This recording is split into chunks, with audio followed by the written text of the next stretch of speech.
Hello friends, welcome to the exclusive commerce point. आज की video में हम बात करेंगे क्लास 11th के इकोनॉमिक्स के चैप्टर उदारीकरण, निजीकरण और वैश्वीकरण के बारे में।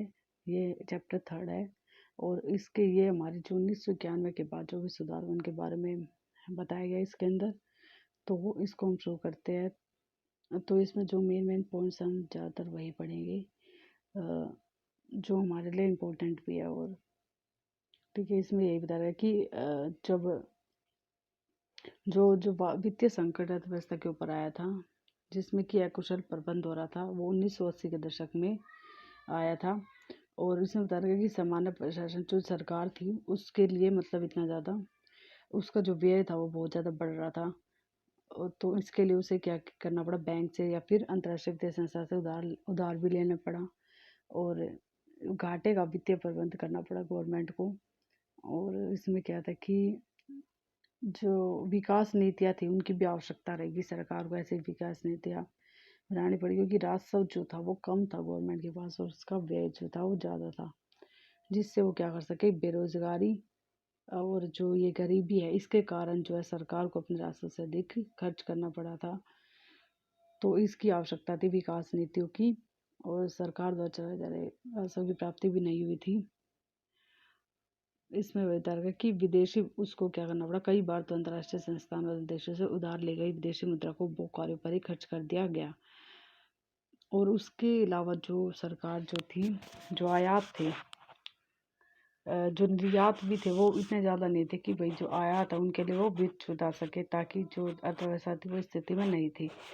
तो 1980 के दशक के अंत तक सरकार का व्यय उसके राजस्व से इतना अधिक हो गया कि ऋण के द्वारा व्यय धारण क्षमता से अधिक माना जाने लगा। जो ऋण के द्वारा जो भी वो खर्च कर रही थी वो उसकी जितनी कैपेसिटी थी जो गवर्नमेंट है उसकी, उससे भी ज़्यादा होने लगा। अनेक आवश्यक वस्तुओं की कीमतें भी क्या थी, बहुत ज़्यादा बढ़ने लग गई। और आयात की वृद्धि भी इतनी तीव्र रही कि निर्यात की स्तर वृद्धि से कोई तालमेल नहीं हो पा रहा था। तो इसमें क्या बता रखा है कि आयात आवश्यकताओं को भी पूरा नहीं कर पा रही थी।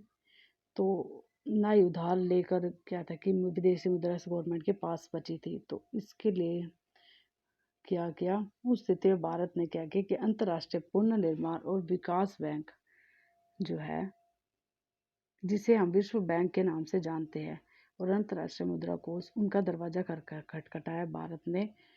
और देश को $7 बिलियन का ऋण उस संकट का सामना करने के लिए मिला। और उस ऋण को पाने के लिए इन संस्थाओं ने भारत सरकार पर कुछ शर्तें लगाई। जो ये संस्थाएं थी, IMF हो गया और वर्ल्ड बैंक, इन्होंने क्या किया कि गवर्नमेंट पर कुछ कंडीशन लगा दी कि सरकार क्या है, एक तो उदारीकरण करेगी और निजी क्षेत्र पर लगे प्रतिबंधों को हटाएगी और अनेक क्षेत्रों में सरकारी हस्तक्षेप कम करेगी। मतलब निजीकरण, वैश्वीकरण और उदारीकरण के बारे में कहा गया। और साथ ही यह भी अपेक्षा की गई कि भारत और अन्य देशों के बीच विदेशी व्यापार पर लगे जो प्रतिबंध है वो भी हटाए जाएंगे, ताकि विदेशी व्यापार ज़्यादा बढ़ सके, आसानी हो सके उसको करने में। और भारत ने विश्व बैंक और अंतर्राष्ट्रीय मुद्रा कोष की ये शर्तें मान ली और नई आर्थिक नीति की घोषणा की। इसके बाद क्या किया कि भारत के अंदर क्या हुआ, नई आर्थिक नीति आई। इस नई आर्थिक नीति में व्यापक आर्थिक सुधारों को सम्मिलित किया गया। इसके अंदर क्या हुआ कि आर्थिक सुधार किए गए। इन संसद नीतियों का उद्देश्य अर्थव्यवस्था में अधिक स्पर्धापूर्ण व्यावसायिक वातावरण की रचना करना और फर्मों के व्यापार में प्रवेश करने, उनकी संपत्ति में आने वाली बाधाओं को दूर करना है। इसके द्वारा क्या हुआ कि जो मतलब प्रतिस्पर्धापूर्ण, मतलब स्पर्धापूर्ण मतलब क्या है कि वो दूसरे अर्थव्यवस्थाओं से क्या है, कंपटीशन कर सके, उसका व्यावसायिक वातावरण बन सके कि वो ज़्यादा से ज़्यादा कंपटीशन का सामना कर सके। और फर्मों के व्यापार में मतलब फर्म जो है वो किसी भी व्यापार में प्रवेश कर सके और उनके जो मतलब उनके विकास में जो भी बाधाएं आ रही है उनको भी दूर करने का प्रयास किया गया। इन नीतियों को 2 उपसमूहों में विभाजित किया गया। इसके अंदर किया गया कि 2 उपसमूहों में हमें बांट दिया इस नीतियों को। सबसे पहला था स्थायित्वकारी उपाय और संरचनात्मक सुधार के उपाय। स्थायित्वकारी उपाय जो थे वो अल्पकालिक होते, जिनका उद्देश्य भुगतान संतुलन में आई कुछ त्रुटियों को दूर करना और मुद्रास्फीति का नियंत्रण करना था। जो पहले वाला है स्थायित्वकारी उपाय, ये कहते छोटे समय के लिए थे। इसमें सिर्फ क्या था कि भुगतान संतुलन में कोई भी त्रुटि आ रही है उसको ठीक करने के लिए हम उसमें सुधार करते हैं। मुद्रास्फीति जो होती है हमारी, जो भी कीमतें बढ़ जाती है उसको हम नियंत्रण में रखते हैं ताकि वो कीमतें जो है ज़्यादा ना बढ़े। सरल शब्दों में इसका पर्याप्त विदेशी मुद्रा भंडार बनाए रखने और बढ़ती हुई कीमतों में अंकुश रखने की आवश्यकता थी। दूसरी ओर संरचनात्मक सुधार थे जो वो दीर्घकालिक उपाय थे हमारे, और इनका उद्देश्य क्या था कि अर्थव्यवस्था की कुशलता को सुधारना। संरचनात्मक सुधार जो थे अर्थव्यवस्था की कुशलता को सुधारना और अर्थव्यवस्था के विभिन्न क्षेत्रों को की अनियमितताओं को दूर कर भारत की अंतर्राष्ट्रीय स्पर्धा क्षमता को संवर्धित करना है। इसका उपाय क्या था कि जो अर्थव्यवस्था है हमारी उसकी संरचना के अंदर सुधार करना, मतलब ये दीर्घकालिक उपाय थे, लॉन्ग टर्म के लिए थे, और इसके अंदर जो अर्थव्यवस्था है वो ज़्यादा से ज़्यादा कुशल हो उसके लिए सुधार किए गए थे, और विभिन्न क्षेत्रों की अनियमितताओं को दूर कर भारत की शब्द क्षमता को भी बढ़ाना था। इसका मतलब विभिन्न क्षेत्र जो हमारे प्राथमिक द्वितीयक हो गए फिर तृतीयक क्षेत्र हो गए, इनके अंदर जो भी बाधाएं आ रही है तो उनको दूर करके अंतर्राष्ट्रीय स्पर्धा क्षमता जो थी उसको क्या करना था, बढ़ावा देना था। इस दृष्टि से सरकार ने अनेक नीतियां प्रारंभ की। इनके 3 उपवर्ग है। इस दृष्टि से सरकार ने अनेक नीतियां प्रारंभ की, इनके 3 उपवर्ग है। मतलब जो ये संरचनात्मक सुधार थे इसके अंदर ही 3 उपवर्ग मतलब बनाए गए: उदारीकरण, निजीकरण और वैश्वीकरण। सबसे पहला है उदारीकरण। हमने प्रारंभ में चर्चा की है कि आर्थिक गतिविधियों के नियमन के लिए बनाए गए नियम कानूनी समृद्धि और विकास के मार्ग की सबसे बड़ी बाधा बन गए। उदारीकरण इन प्रतिबंधों को दूर कर अर्थव्यवस्था के विभिन्न क्षेत्रों को मुक्त करने की नीति थी। मतलब क्या था कि जो भी हम आर्थिक गतिविधियां कर रहे हैं उनके ऊपर क्या होता है, कुछ ना कुछ नियम कानून मतलब लगाए जाते हैं, किसी भी देश के द्वारा लगाए जाते हैं या फिर उस देश की सरकार के बने हुए होते हैं वो। तो उदारीकरण का अर्थ क्या है कि इन्हीं प्रतिबंधों को दूर कर अर्थव्यवस्था के विभिन्न क्षेत्रों को मुक्त करने की नीति थी। वैसे तो औद्योगिक लाइसेंस प्रणाली, आयात निर्यात प्रणाली, तकनीकी उन्नयन, राजकोष और विदेशी निवेश नीतियों में उदारीकरण 1980 के दशक में ही आरंभ किए गए थे। मतलब बहुत सारी नीतियाँ 1980 के दशक में शुरू की गई थी। औद्योगिक लाइसेंस प्रणाली हो गया, आयात निर्यात नीति होगी, तकनीकी उन्नयन होगा, राजकोष और विदेशी निवेश नीति में उदारीकरण, मतलब इन सब नीतियों में उदारीकरण तो 1980 के दशक में आरंभ हो गया था। लेकिन जो हमारे 1991 में आरंभ की गई सुधारवादी नीतियाँ कहीं अधिक व्यापक थी। जो हमने 1991 के अंदर जो भी आर्थिक सुधार की बहुत ज़्यादा व्यापक थे। अब हम कुछ महत्वपूर्ण क्षेत्रों में किए गए सुधार की समीक्षा करें। ये क्षेत्र है औद्योगिक क्षेत्र, वित्तीय क्षेत्र, कर सुधार, विदेशी विनिमय बाजार, व्यापार और निवेश क्षेत्र, जिन पर 1991 में 1991 से विशेष ध्यान दिया गया था। मतलब कि इसमें हमने कौन से जो हमारे क्षेत्र है उनके अंदर हमने सुधार शामिल किए। औद्योगिक क्षेत्र हो गया, वित्तीय क्षेत्र, कर सुधार, विदेशी विनिमय बाजार, व्यापार और निवेश क्षेत्र, इनमें हमने 1991 के बाद से इनमें भी ध्यान दिया था हमने। उसके बाद औद्योगिक क्षेत्र का विनियमीकरण, भारत विनियमन प्रणालियों का अनेक कहते हैं। सबसे पहले औद्योगिक लाइसेंस की आवश्यकता थी जिससे उद्यमी को एक फर्म स्थापित करने और बंद करने और उत्पादन की मात्रा निर्धारण करने किसी न किसी सरकारी अधिकारी की अनुमति प्राप्त करनी होती थी। सबसे पहले जो हमारे औद्योगिक क्षेत्र था, सबसे पहले जो औद्योगिक लाइसेंस की अव्यवस्था थी जिसमें कि उद्यमी को कोई भी फर्म स्थापित करने, बंद करने, तो उत्पादन करने अनुमति लेनी होती थी। मतलब किसी न किसी सरकार, उसके बिना वो खोल नहीं सकता था। अनेक उद्योगों में तो निजी उद्यमी का प्रवेश ही निषेध था। मतलब सिर्फ गवर्नमेंट के पास ही उद्यम थे। कुछ वस्तु का उत्पादन केवल लघु उद्योगी कर सकते थे और सभी निजी उद्यमियों को कुछ औद्योगिक उत्पादों की कीमतों के निर्धारण और वितरण के बारे में भी अधिक नियंत्रणों का पालन करना पड़ता था। मतलब क्या था कि उत्पादन के लिए भी हमने डिवाइड कर रखा था कि भाई ये सिर्फ निजी उद्योगी, लघु उद्योगी कर सकते हैं इन चीज़ों का उत्पादन, या फिर जो निजी उद्यमी है उनके ऊपर भी जो था अगर वो औद्योगिक उत्पाद बनाते थे तो उनकी कीमत का निर्धारण और वितरण के लिए भी उन्हें प्रतिबंध कि भाई इतनी कीमत वो तय कर सकते हैं। 1991 के बाद से आरंभ हुई आर्थिक सुधार नीतियों ने इनमें से अनेक प्रतिबंधों को समाप्त कर दिया। अल्कोहल, सिगरेट, जोखिम भरे रसायनों, औद्योगिक विस्फोटकों, इलेक्ट्रॉनिकी, विमानन और औषधि बेजस, इन 6 उत्पाद श्रेणियों को छोड़कर अन्य सभी उत्पादों के लिए लाइसेंसिंग व्यवस्था को समाप्त कर दिया गया। जो 1991 के बाद से सुधार हुए थे, उसके अंदर हमने क्या किया कि इन 6 जो हमारे उत्पाद श्रेणियाँ, इनके अलावा जितने भी उद्योग हैं उनके लिए हमने लाइसेंसिंग व्यवस्था को समाप्त कर दिया। लाइसेंस की ज़रूरत नहीं पड़ती थी। अब सार्वजनिक क्षेत्र के लिए सुरक्षित उद्योगों में भी केवल कुछ मुख्य गतिविधियाँ परमाणु ऊर्जा उत्पादन और रेल परिवहन ही बचे हैं। लघु उद्योगों द्वारा उत्पादित अधिकांश वस्तुएं भी अब अनारक्षित क्षेत्र श्रेणी में आ गई है। अनेक उद्योगों में अब बाजार को कीमतों के निर्धारण की अनुमति मिल गई है। मतलब बाजार भी कीमतों का निर्धारण करने के लिए स्वतंत्र हो गए थे। और वित्तीय क्षेत्र के सुधार में क्या क्या किया गया? वित्त के क्षेत्र में व्यावसायिक और निवेश बैंक, स्टॉक एक्सचेंज और विदेशी मुद्रा बाजार जैसे वित्तीय संस्थाएं सम्मिलित हैं। भारत में वित्तीय क्षेत्र का नियम रिजर्व बैंक का दायित्व है। भारतीय रिजर्व बैंक के विभिन्न नियम और कसौटियों के माध्यम से ही बैंक और अन्य वित्तीय संस्थानों के कार्यों का नियमन होता है। जो हमारा आरबीआई है वही क्या करता है कि जो भी हमारे नियम और कसौटी होते हैं बैंक या फिर अन्य वित्तीय संस्थान, उनको क्या करता है, रेगुलेट करता है एक तरह से। तो रिजर्व बैंक ही तय करता है कि कोई बैंक अपने पास कितनी मुद्रा जमा रख सकता है। यही ब्याज की दरों को नियत करता है। विभिन्न क्षेत्रों को उधार देने की प्रकृति इत्यादि को भी यही तय करता है। वित्तीय क्षेत्र सुधार नीतियों का एक प्रमुख उद्देश्य यह भी है कि रिजर्व बैंक को इस क्षेत्र के नियंत्रक की भूमिका से हटाकर उसे इस क्षेत्र के सहायक की भूमिका तक सीमित कर दिया गया है। मतलब कि क्या कर दिया गया, जो हमारा रिजर्व बैंक है उसको हमने क्या किया कि नियंत्रक की भूमिका से हटाकर मतलब सिर्फ सहायक की भूमिका तक की हमने उसे आरबीआई को अनुमति दे दी। मतलब वो सब चीज़ों पर नियंत्रण नहीं कर सकता। अब इसका अर्थ है कि वित्तीय क्षेत्र रिजर्व बैंक से सलाह के बिना ही कई मामलों पर निर्णय लेने में स्वतंत्र हो जाएगा। सुधार नीतियों ने वित्तीय क्षेत्र में भारतीय और विदेशी निजी बैंकों को भी पदार्पण करने का अवसर दिया।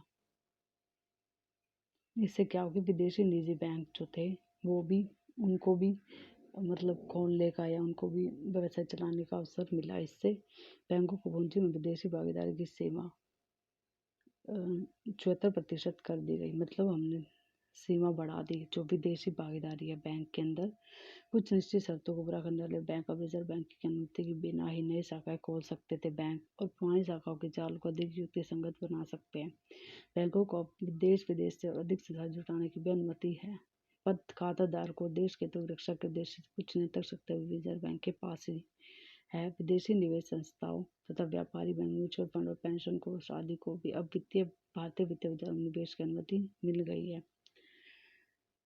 उसके बाद है कर व्यवस्था में सुधार। इन सुधारों का संबंध सरकार की कराधान और सार्वजनिक व्यय नीतियों से है। इसके अंदर क्या है कि जो उसका टैक्सेशन सिस्टम हो गया या फिर वो कैपिटल जो गवर्नमेंट एक्सपेंडिचर कर रही है उससे रिलेटेड जो भी नीतियाँ उनमें भी सुधार किए गए, जिन्हें सामूहिक रूप से राजकोषीय नीतियाँ कहा जाता है। इसको हम क्या कहते हैं, सरकार की राजकोषीय नीतियाँ, जो कि कराधान और इनसे संबंधित होते हैं। करों के दो प्रकार होते हैं, प्रत्यक्ष कर और अप्रत्यक्ष कर। प्रत्यक्ष कर व्यक्तियों की आय पर लगता है और व्यावसायिक उद्यमों के लाभ पर लगाए जाते हैं। उसके बाद 1991 के बाद से व्यक्तिगत स्तर पर लगाए गए करों की दरों में निरंतर कमी की गई है। मतलब हमने क्या किया कि करों की जो दर थी, करों की जो भी रेट थे उनको भी हमने कम कर दिया। इसके पीछे मुख्य धारणा यह थी कि उच्च कर दरों के कारण ही कर वंचन होता है। तो लोग क्या करते, कर का बचाव करने लग जाते, ज़्यादा कर लगते। तो जब वे व्यापक रूप से स्वीकार किया जाता है करों की दरें अधिक ऊंची नहीं हो तो वस्तुओं को बढ़ावा मिलता है। अगर कर की दरें कम होगी तो क्या होगा कि जो भी पर्सन है, लोग हैं, वो अपनी इनकम को भी ज़्यादा सेविंग्स कर पाएंगे और लोग स्वेच्छा से अपने आय का विवरण दे देते हैं। इससे निगम कर की दर जो पहले बहुत अधिक कम कर दी गई। अप्रत्यक्ष करों में सुधार के प्रयास किए जा रहे हैं, जैसे वस्तु और सेवा पर लगाया कर, ताकि सभी वस्तु और सेवाओं के लिए साझे राष्ट्रीय स्तर के बाजार की रचना की जा सके। हमने इसमें भी कमी कर दी है। वर्ष 2016 में अप्रत्यक्ष कर प्रणाली को एकीकृत और सरल बनाने के बाद संसद द्वारा वस्तु और सेवा कर अधिनियम 2016 कानून को पारित किया गया था भारतीय संसद द्वारा, और इसको हमने जुलाई 2017 से जीएसटी को लागू किया। इसके द्वारा सरकार को अतिरिक्त आय प्राप्त होने की, कर वंचन कम होने की और एक राष्ट्र एक टैक्स एक बाजार का निर्माण हो गया। आशा करदाताओं के नियम पालन को प्रोत्साहित करने का अनेक प्रकार के अवसर बनाया गया है। कर की दरों में पर्याप्त रूप से कमी की गई। विदेशी विनिमय सुधार भी किए गए। विदेशी क्षेत्र में पहले सुधार विदेशी विनिमय बाजार में किया गया था। भुगतान संतुलन की समस्या के तत्काल निदान के अन्य देशों की मुद्रा की तुलना में रुपये का अवमूल्यन किया गया। हमने भुगतान संतोलन जो समस्या थी उसका तत्काल मतलब उसको सुधार करने के लिए हमने क्या किया कि अन्य देशों की जो मुद्रा थी उसकी तुलना में हमने रुपये का अवमूल्यन के अंदर डिवैल्यूएशन किया। इससे देश में विदेशी मुद्रा के आगमन में वृद्धि हुई। इससे क्या हुआ कि ज़्यादा से ज़्यादा विदेशी निवेश बढ़ा। इसके अंतर्गत विदेशी विनिमय बाजार में रुपये के मूल्य के निर्धारण को भी सरकारी नीति से मुक्त कराने की पहल की गई। अब तो प्राय बाजार ही विदेशी मुद्रा की मांग और पूर्ति के आधार पर विनिमय दर को निर्धारित कर रहा है। जो हमारा जो मार्केट है वही जो विदेशी मुद्रा उसकी जितनी डिमांड हो रही है, जितनी सप्लाई हो रही है, उसके आधार पर क्या हो रहा है कि जो हमारी एक्सचेंज रेट है उसको हम खुद ही बाजार जो मार्केट जो उसके बेस पर हम डिसाइड कर लेते हैं। व्यापार और निवेश नीति सुधार और औद्योगिक उत्पाद और विदेशी निवेश और प्रौद्योगिकी की अंतर्राष्ट्रीय प्रतिस्पर्धा की क्षमता को प्रोत्साहित करने व्यापार और निवेश अर्थव्यवस्था का उदारीकरण प्रारंभ किया गया। इस कार्यक्रम का एक उद्देश्य स्थानीय औद्योगिक कार्यकुशलता को सुधारना और आधुनिक प्रौद्योगिकी को अपनाने के प्रोत्साहित करना भी था। इससे क्या हुआ कि जो हमारे व्यापार निवेश नीति सुधार की गई, इसके अंदर हमने क्या किया कि जो हमारे स्थानीय डोमेस्टिक जो भी हमारे इंडस्ट्रीज है या फिर कोई भी बिजनेस है उसको हमने क्या किया कि उसकी कार्यकुशलता को सुधार दिया। जो आधुनिक जो भी प्रौद्योगिकी है उसको भी जो है उसकी टेक्नोलॉजी को भी वो यूज़ करे जो हमारे स्थानीय उद्योग है। भारत आंतरिक उद्योगों के संरक्षण के आयात के परिमाण को सीमित रखने की नीति अभी अपना रहा था। मतलब कि आयात जो है वो एक सीमित स्तर पर करें जो भी उद्योग है भारत के, और इसके लिए आयात पर कड़े प्रतिबंध और उच्च प्रशुल्कों का प्रयोग होता था। ये नीतियाँ कुशलता और स्पर्धा क्षमता को कम करती थी, जिससे देश में विनिर्माण उद्योग की संबंधी दर कम हुई। व्यापार नीतियों के सुधार के लक्ष्य थे आयात और निर्यात और परिमाणात्मक प्रतिबंधों की समाप्ति, प्रशुल्क दरों में कटौती और आयातों की लाइसेंस प्रक्रिया की समाप्ति, हानिकारक और पर्यावरण संबंधी उद्योगों के उत्पादों को छोड़कर अन्य सभी उत्पादों पर शायद लाइसेंस व्यवस्था समाप्त कर दी गई। इसके अंदर भी हमने क्या किया कि बहुत सारे तो हमने क्या किया कि जो हमारे आयात हो गए उन पे लाइसेंस प्रक्रिया को हमने समाप्त कर दिया, प्रतिबंध को हटा दिया आयात और निर्यात पर से। और उसके अलावा जो हमारे हानिकारक और पर्यावरण संबंधी उद्योग थे उनके उत्पादों को छोड़ा, मतलब उन पर तो आयात लाइसेंस की जरूरत थी। उसके अलावा जो उद्योग थे उन सब पर आयात लाइसेंस समाप्त कर दिया। और अप्रैल 2001 से कृषि पदार्थ औद्योगिक उपभोक्ता पदार्थों के आयात भी मात्रात्मक प्रतिबंधों से मुक्त कर दिए गए। भारतीय वस्तुओं का अंतर्राष्ट्रीय बाजार में सर्वदा शक्ति बढ़ाने के निर्यात शुल्क से मुक्त कर दिया गया। मतलब जो भारतीय वस्तु है वो क्या है कि अंतर्राष्ट्रीय बाजार में ज़्यादा से ज़्यादा बिक सके, तो इसके लिए हमने निर्यात शुल्क था उसको भी हटा दिया ताकि उसके जो उत्पाद है उनकी बिक्री ज़्यादा हो सके भारतीय वस्तु की बाहर देश में। उसके बाद है निजीकरण। इसका तात्पर्य है कि किसी सार्वजनिक उपक्रम के स्वामित्व या प्रबंधन का सरकार द्वारा त्याग। मतलब कि क्या किया, मतलब सार्वजनिक उपक्रम के जो स्वामित्व है मतलब उनका निजीकरण कर दिया। मतलब जो गवर्नमेंट क्या करते हैं कि जो भी उसके खुद के उपक्रम है उनका स्वामित्व प्रबंधन जो है वो गवर्नमेंट निजी हाथों में दे देती है। इसके अंदर सरकारी कंपनियां निजी क्षेत्र की कंपनियों पर दो प्रकार से परिवर्तित हो रही है। सरकार का सार्वजनिक कंपनी के स्वामित्व प्रबंधन से बाहर होना। एक तो सरकार क्या है कि सीधा सार्वजनिक कंपनी के स्वामित्व प्रबंधन को छोड़ देते, मतलब कंपनी को ही, और सार्वजनिक क्षेत्र की कंपनियों को सीधे बेच दिया जाना या फिर कंपनी उनकी बिक्री कर देती है। किसी सार्वजनिक क्षेत्र के उद्यमों द्वारा जनसाधारण को इक्विटी की बिक्री के माध्यम से किसी सार्वजनिक क्षेत्र के उद्योग द्वारा जन सामान्य को, मतलब क्या करते हैं कि वो अपनी जो उनके सार्वजनिक क्षेत्र के उद्यम है उनकी जो है जो जनता है या फिर जो लोग हैं उनको क्या करते हैं इक्विटी के माध्यम से उसकी बेचकर इक्विटी की तरह, और फिर उसको जब निजीकरण करते हैं तो उसको हम क्या करते हैं विनिवेश कहा जाता है। सरकार के अनुसार इस प्रकार की बिक्री का मुख्य ध्येय वित्तीय अनुशासन बढ़ाना और आधुनिकीकरण में सहायता देना था। यह अपेक्षा की गई थी कि निजी पूंजी और प्रबंधन क्षमताओं का उपयोग इन सार्वजनिक उद्यमों के निष्पादन को सुधारने में सिद्ध होगा। सरकार की यह आशा थी निजीकरण से प्रत्यक्ष विदेश अंतर्वाह को बढ़ावा मिलेगा। सरकार ने सार्वजनिक उपक्रमों को प्रबंधकीय निर्णयों में स्वायत्तता प्रदान कर उनकी कुशलता को सुधारने का प्रयास किया है। उदाहरण के लिए कुछ सार्वजनिक उपक्रमों को महारत्न, नवरत्न और लघु रत्न का विशेष दर्जा दिया गया है। उसके बाद हमारा वैश्वीकरण। आज की हमारी वीडियो यहीं तक थी। अगले वीडियो में हम इसके मतलब वैश्वीकरण के बारे में पढ़ेंगे। अगर आपको कोई भी डाउट्स हो तो आप कमेंट सेक्शन में लिख सकते हैं और पूछ सकते हैं। अगर आपको वीडियो अच्छी लगी हो तो लाइक शेयर सब्सक्राइब करना मत भूलिएगा। Thank you.